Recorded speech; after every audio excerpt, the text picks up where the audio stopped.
गजल तहजीब हाफी।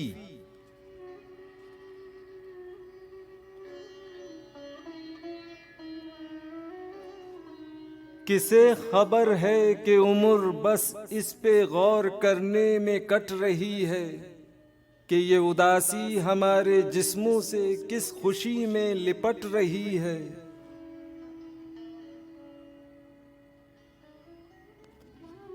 अजीब दुख है हम उसके होकर भी उसको छूने से डर रहे हैं। अजीब दुख है हमारे हिस्से की आग औरों में बट रही है।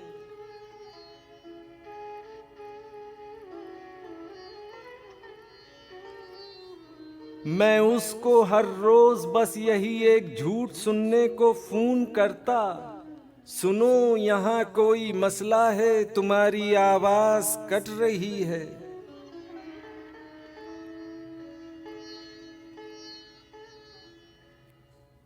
मुझ ऐसे पेड़ों के सूखने और सब्ज होने से क्या किसी को, ये बेल शायद किसी मुसीबत में है जो मुझसे लिपट रही है।